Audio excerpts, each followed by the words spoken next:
आज की इस वीडियो में हम बात करेंगे किस तरीके से आप आपके नेटवर्क मार्केटिंग बिजनेस को ऑनलाइन ग्रो कर सकते हो। और आज की इस वीडियो में मैं आपको 5 पावरफुल स्ट्रेटजीज देने वाला हूं जिसकी मदद से आप आपके नेटवर्क मार्केटिंग बिजनेस को ऑनलाइन एक्सपांड कर सकोगे। जैसे कि आप सभी को पता है, जब से इंटरनेट का रिवॉल्यूशन आया है इंडिया में जियो की मदद से, तब से जितने भी बिजनेस है, या तो वो छोटे लेवल के हो गए या तो वो बड़े लेवल के हो गए, सारे बिजनेस ऑनलाइन प्लेटफॉर्म पे अपनी वैल्यू क्रिएट कर रहे हैं, या बोल सकते हैं अपने बिजनेस को ऑनलाइन प्लेटफॉर्म की मदद से एक्सपांड कर रहे हैं। मैं आपके साथ कुछ फैक्ट एंड फिगर शेयर करता हूं। सबसे पहले इंडिया से रिलेटेड एक सर्वे के अकॉर्डिंग 2018 में इंडिया में मंथली एक्टिव इंटरनेट यूजर थे 480 मिलियन, और ये दावा किया जा रहा है कि 2023 तक ये फिगर जा सकता है 700 मिलियन तक। तो आप सोच सकते हो कि एक छोटे बिजनेस के लिए, एक बड़े बिजनेस के लिए कितनी बड़ी अपॉर्चुनिटी है अपने बिजनेस को ग्रो करने की ऑनलाइन प्लेटफॉर्म से। या तो वो सोशल मीडिया हो गया, या तो वो यूट्यूब हो गया, या तो वो वेबसाइट बिल्डिंग हो गया, मतलब डिफरेंट चैनल से ऑनलाइन प्लेटफॉर्म पे जिसकी मदद से आप आपके बिजनेस को ग्रो कर सकते हो। और आज मैं आपको कुछ टिप्स देने वाला हूं जिसकी मदद से आप आपके नेटवर्क मार्केटिंग बिजनेस को भी ग्रो कर सकते हो। आपके साथ एक और फिगर शेयर करता हूं। आपको पता है कि वर्ल्ड की जो टोटल पॉपुलेशन है वो ऑलमोस्ट 7 बिलियन है, और आपको जान के हैरानी होगी कि फेसबुक के monthly active users almost 3 billion है। मतलब आप सोच सकते हो कि वर्ल्ड की पॉपुलेशन 7 बिलियन टोटल है और फेसबुक पे ही मंथली एक्टिव यूजर्स 3 बिलियन है। तो कितना बड़ा गेम चेंजर हो सकता है ऑनलाइन प्लेटफॉर्म आपके बिजनेस के लिए। मैं इंस्टाग्राम की बात करूं तो इंस्टाग्राम के almost 1 million monthly active users है। मतलब आप सोशल मीडिया का प्रॉपर यूज करके भी अपने नेटवर्क मार्केटिंग बिजनेस को ग्रो कर सकते हो। और आज की इस वीडियो में मैं आपको एग्जैक्टली 5 स्ट्रेटेजीज देने वाला हूं जिसकी मदद से आप आपके नेटवर्क मार्केटिंग बिजनेस को ऑनलाइन ग्रो कर पाओगे। उससे पहले आपको कुछ बेसिक इंफॉर्मेशन होनी चाहिए नेटवर्क मार्केटिंग के रिगार्डिंग। जैसे कि आपको प्रोस्पेक्टिंग करना आना चाहिए, आपको इनविटेशन करना आना चाहिए, आपको फॉलो अप करना आना चाहिए, आपको प्लान में प्रेजेंटेशन डिलीवर करना आना चाहिए। और ये चीज आप आपकी अपलाइन से डिस्कस करके भी सीख सकते हो। तो अब हम चलते हैं हमारी स्ट्रेटेजी नंबर 1 पे, जो कि identify type of your audience. जब भी आप आपका बिजनेस ऑनलाइन बिल्ड करने की सोचते हो तो सबसे पहले आपको आइडेंटिफाई करना है अपना ऑडियंस, कि आपका ऑडियंस, आपका टारगेट ऑडियंस कौन है, आपका आइडियल ऑडियंस कौन है जो कि आपसे प्रोडक्ट परचेस कर सकता है फ्यूचर में। उनकी एज क्या हो सकती है, वो किस सोशल मीडिया पे एक्टिव ज्यादा रहते हैं, उनका बिहेवियर कैसा है। मतलब कुछ मल्टीपल चीजें होती है, कुछ पैरामीटर्स होते हैं जिनको आपको एनालाइज करके आपको आपके ऑडियंस का टाइप डिसाइड करना है कि आपको बच्चों को टारगेट करना है, आपको एल्डर सिटीजन्स को टारगेट करना है, आपको हेल्थ कॉन्शियस लोगों को टारगेट करना है, आपको जो ट्रेवल्स करते उनको टारगेट करना है, जो भी एजुकेशन फील्ड में उनको टारगेट करना है, आपको स्टूडेंट को टारगेट करना है। ये कुछ पैरामीटर्स, ये कुछ टाइप से ऑडियंस के, उस अकॉर्डिंग ही आप आपके बिजनेस को बिल्ड कर पाओगे ऑनलाइन प्लेटफॉर्म की मदद से। सो होप से ये चीज आपको समझ में आ गई होगी कि सबसे पहले आपको आपका ऑडियंस का टाइप डिसाइड करना है कि आपकी नीश क्या है, आपको किस पर्टिकुलर ऑडियंस को टारगेट करना है। सेकेंड स्ट्रेटेजी, आपने पहली स्ट्रेटेजी में आपके ऑडियंस के टाइप को एनालाइज कर लिया। अब आपको आइडेंटिफाई करना है उनकी प्रॉब्लम। जो भी आपने ऑडियंस को एनालाइज किया है, जो भी आइडेंटिफाई किया है, अब उनकी प्रॉब्लम, उनकी पेन प्रॉब्लम क्या है, उनकी लाइफ में क्या प्रॉब्लम चल रही है, वो आपको एनालाइज करना है। और जो भी आपकी अपॉर्चुनिटी होगी, जो भी आपका प्रोडक्ट होगा, वो एज ए सॉल्यूशन प्रोवाइड करेंगे हम आपके ऑडियंस को। ये सारी चीजें आपको स्लोली समझ में आएगी कैसे करना है। पहले एक चीज समझते हैं, कंज्यूमर बाइंग बिहेवियर, कि एक पर्टिकुलर पर्सन प्रोडक्ट को परचेस क्यों करता है। सबसे पहली स्टेप होती है नीड रिकॉग्निशन।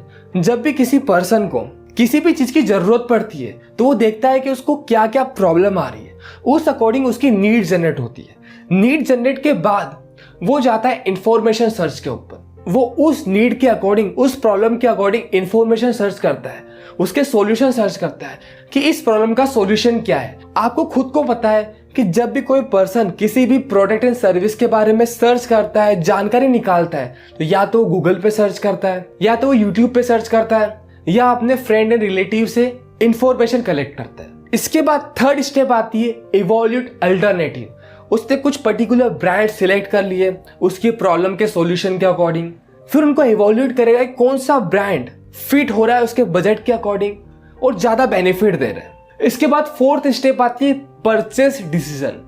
ये फाइनल प्रोसेस होती है जहां पे मनी का एक्सचेंज करके प्रोडक्ट या सर्विस को कंज्यूमर बाय कर लेता है। इसके बाद लास्ट स्टेप आती है जिसको बोलते हैं पोस्ट परचेस इवोल्यूशन। आपने देखा होगा कि जब भी हम कुछ प्रोडक्ट एंड सर्विस परचेस करते हैं तो उसको यूज करने के बाद हम एनालाइज करते हैं कि इसमें ये बेनिफिट है, इसमें ये प्रॉब्लम है, तो उस चीज को बोलते हैं हम पोस्ट परचेस इवोल्यूशन। तो मैंने आपको एक साइकिल बताई है जिस साइकिल से हर एक कंज्यूमर, हर एक बायर जाता है, या तो आप हो गए या तो मैं हो गया और कोई भी बायर हो गया, वो इस प्रोसेस से जाता है किसी भी प्रोडक्ट एंड सर्विस को बाय करने से पहले।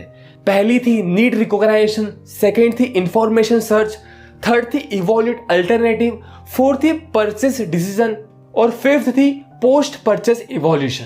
तो यहां से आपको एक चीज समझ में आई होगी कि जब भी कोई भी पर्टिकुलर बायर प्रोडक्ट के बारे में इंफॉर्मेशन सर्च कर रहा है, या तो वो सोशल मीडिया हो गया, या तो वो सर्च इंजन हो गया, या वो यूट्यूब हो गया, और वहीं पे आपका प्रोडक्ट शो हो गया, तो यहाँ पे चांसेस है कि आप आपका प्रोडक्ट सेल कर पाओगे। अब हम चलते हैं थर्ड स्टेप के ऊपर, जो कि शेयर वैल्यू। आपने आइडेंटिफाई कर ली अपनी ऑडियंस, आपने आपकी ऑडियंस की प्रॉब्लम को आइडेंटिफाई कर लिया। अब थर्ड स्टेप आती है कि आपको वैल्यू प्रोवाइड कर दी है। आपने देखा होगा कि बहुत सारे जो लोग होते हैं जो ऑनलाइन प्रोस्पेक्टिंग करते हैं, ऑनलाइन नेटवर्क मार्केटिंग करते हैं, वो स्पैमिंग करते हैं। एक्चुअली में वो कुछ तो भी मैसेज फॉरवर्ड करते हैं, वो कमेंट बॉक्स में जाके 1-1 किलोमीटर वाले मैसेज डाल देते हैं कि हमारे साथ ज्वाइन करिए, ये पर्टिकुलर कंपनी का प्लान है। सर ये चीज नहीं करनी है, इसको स्पैमिंग बोलते हैं। और गूगल ऐसे अकाउंट्स को ब्लॉक कर देता है और या तो कमेंट को ऑटोमेटिकली डिलीट कर देता है। आपने देखा होगा इंस्टाग्राम पे आप बड़े बड़े किलोमीटर वाले मैसेज डालोगे तो कुछ टाइम बाद वो मैसेज ऑटोमेटिकली डिलीट हो जाते हैं। आप यूट्यूब पे ऐसे मैसेज डालोगे 1 किलोमीटर वाले, आपका पूरे बिजनेस प्लान डाल दोगे तो वो ऑटोमेटिकली डिलीट हो जाते हैं। तो गूगल इसको स्पैमिंग मानता है, इंस्टाग्राम इसको स्पैमिंग मानता है और इवन फेसबुक भी इसको स्पैमिंग मानता है। तो ये चीजें आपको नहीं करनी है, आपको वैल्यू प्रोवाइड करनी है। अब वैल्यू से मेरा क्या मतलब है, जैसे कि जो भी आपने ऑडियंस डिसाइड करी है, आपने उनकी प्रॉब्लम डिसाइड करी है, तो उस अकॉर्डिंग आपको उनको वैल्यू प्रोवाइड करनी है जो भी उनकी प्रॉब्लम है। जैसे कि फॉर एग्जांपल आप हेल्थ रिलेटेड इंडस्ट्री से बिलोंग करते हो तो आप कुछ टिप्स शेयर कर सकते हो हेल्थ को इंप्रूव करने से रिलेटेड। कुछ आप आपके प्रोडक्ट के डेमो शेयर कर सकते हो जहां पे आप बेनिफिट शेयर कर सकते हो कि किस तरीके से आपके प्रोडक्ट को यूज करके उनको बेनिफिट मिलता है। लेकिन सर यहाँ पे कुछ कंडीशंस होती है, कुछ पैरामीटर्स होते हैं, कुछ तरीके होते हैं पोस्ट शेयर करने के, स्टोरी शेयर करने के, जिससे ऑडियंस अट्रैक्ट होती है। आपको कुछ तो भी पोस्ट नहीं करना है, क्योंकि आप कुछ भी पोस्ट करोगे तो लोग आपके तरफ अट्रैक्ट नहीं होंगे, आपका अकाउंट ग्रो नहीं करेगा, और इनडायरेक्टली आपका अकाउंट ग्रो नहीं करा तो आपका नेटवर्क मार्केटिंग का बिजनेस भी ग्रो नहीं करेगा। तो मैं आपको एक फॉर्मूला देता हूं जिसपे आपको काम करना है हमेशा। आपको ILT फॉर्मूले पे काम करना है। यहाँ पे I का मतलब है इन्वेस्ट, L का मतलब है लर्न, T का मतलब है टीच। आपको इन्वेस्ट करना है आपकी सेल्फ लर्निंग के ऊपर। आप YouTube पे वीडियोस दे सकते हो, आप पेड कोर्स ले सकते हो, आप ब्लॉग्स पढ़ सकते हो, आप वेबसाइट विजिट कर सकते हो। आपके पास बहुत बड़े मीडियम से जहां से आप एजुकेट हो सकते हो खुद। फिर आपको जो चीज सीखी है उसको आपको आपके डाउनलाइंस में, आपके ग्रुप्स में डुप्लीकेट करना है। तो ये प्रोसेस आपको हमेशा फॉलो करनी है। अगर आपको आपके नेटवर्क मार्केटिंग बिजनेस को ऑनलाइन प्लेटफॉर्म की मदद से ग्रो करना है तो आप हमारे master in digital network marketing course में जरूर एनरोल करें। ये कोर्स आपको सिखाएगा कि आपको क्या पोस्ट करनी है जिससे ऑडियंस का अट्रैक्शन ग्रैब होगा। ये कोर्स आपको सिखाएगा कि आपको क्या स्टोरीज पुट करनी है इंस्टाग्राम के ऊपर, फेसबुक के ऊपर, कि जिससे लोग अट्रैक्ट होंगे और खुद आपको अप्रोच करेंगे। ये कोर्स आपको सिखाएगा कि आपको फेसबुक से किस तरीके से प्रोस्पेक्टिंग करनी है। ये कोर्स आपको सिखाएगा क्या गलतियां एक नया नेटवर्कर करता है ऑनलाइन प्लेटफॉर्म पे जिससे वो अपना बिजनेस ग्रो नहीं कर पाता है। इस कोर्स में आपको 40 एडवांस वीडियोस मिलने वाली है, 10 से ज्यादा फ्री रिसोर्सेस मिलने वाले जिसके अंदर पोस्ट के आइडियाज, ईमेल्स के फॉर्मेट, स्टोरीज के format, objection handling, online presentation का फॉर्मेट, जो कि आपको हेल्प करेंगे आपके बिजनेस को ग्रो करने के लिए। यहाँ पे पूरा फॉर्मेट में आपको सारी चीजें डिटेल में समझाई गई है कि आपको क्या क्या करना है और किस तरीके से करना है। पूरा रोड मैप हमने आपको बना के दिया है। इस कोर्स के रिगार्डिंग जितनी भी इंफॉर्मेशन आपको चाहिए मैं डिस्क्रिप्शन में लिंक प्रोवाइड कर दूंगा। आपको सारी डिटेल इंफॉर्मेशन इस कोर्स के रिगार्डिंग मिल जाएगी। और अगर आपको कोर्स के रिगार्डिंग मोर इंफॉर्मेशन चाहिए तो आप कांटेक्ट कर सकते हो व्हाट्सएप पे हमारी सपोर्ट टीम से। मैं आपको नंबर प्रोवाइड कर रहा हूं।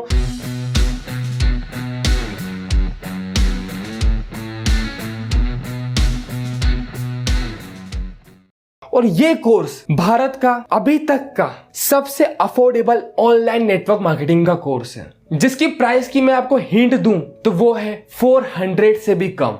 तो आप इसकी डिटेल इंफॉर्मेशन या तो हमारी सपोर्ट टीम से ले सकते हो, जो कि मैंने आपको व्हाट्सएप नंबर प्रोवाइड कर दिया है, या आपको डिस्क्रिप्शन में लिंक मिल जाएगी, आपको वहां पे भी सारी इंफॉर्मेशन मिल जाएगी। सो अब मैं आता हूं नेक्स्ट स्ट्रेटजी पे, जो कि है fourth strategy, content type.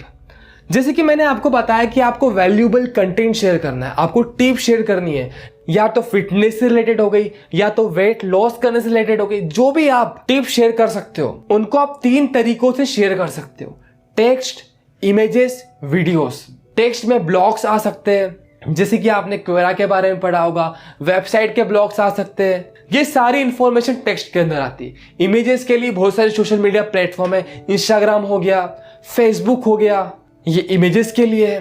Video के लिए यूट्यूब हो गया, इवन आप इंस्टाग्राम पे भी आपकी वीडियोस प्रमोट कर सकते हो, आप IGTV पे 1 मिनट से ऊपर की वीडियो प्रमोट कर सकते हो। तो ये कुछ कंटेंट के टाइप होते हैं जिससे आप आपके प्रोडक्ट के रिगार्डिंग इंफॉर्मेशन एक अलग तरीके से डिलीवर कर सकते हो। आप एक वैल्यू प्रोवाइड कर सकते हो अपने ऑडियंस को, जिससे वो आपसे कनेक्ट हो पाए और एक हेल्दी रिलेशन बना के आपके साथ बिजनेस स्टार्ट कर पाए। तो होप से 4 टिप आपको अच्छे से क्लियर हो गई होगी।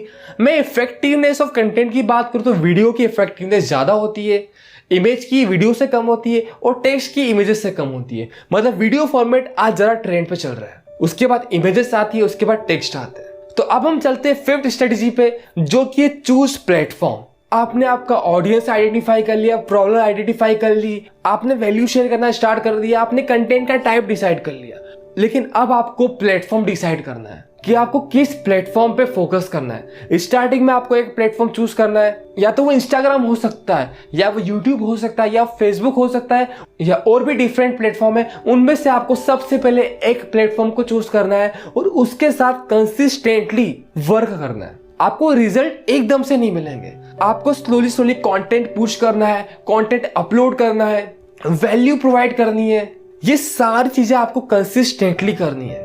बस एक चीज याद रखिए, सबसे पहले आपको एक प्लेटफॉर्म चूज करना है, उसके बाद आपको डाइवर्सिफाई करना है। जब आपकी कमांड बन जाए उस पर्टिकुलर प्लेटफॉर्म के ऊपर, तो जैसे कि आपने इंस्टाग्राम चूज करा, तो आप कुछ टाइम तक पर्टिकुलरली फोकस करिए इंस्टाग्राम के ऊपर। आप यूट्यूब छोड़ दीजिए, आप फेसबुक छोड़ दीजिए, आप पर्टिकुलरली फोकस करिए इंस्टाग्राम के ऊपर। जैसे आपका इंस्टाग्राम अच्छे लेवल पे ग्रो हो जाए, आपकी पूरी मास्टरी हो जाए, उसके बाद आप स्विच करिए यूट्यूब के ऊपर और फेसबुक के ऊपर। और किस तरीके से एक प्लेटफॉर्म चूज किया जाता है, कौन कौन से पैरामीटर्स होते हैं, इसके बारे में भी हमने MDNM master in digital network marketing course में डिटेल में बात करी। तो आप जरूर जाइए डिस्क्रिप्शन में और कोर्स के रिगार्डिंग इंफॉर्मेशन लीजिए।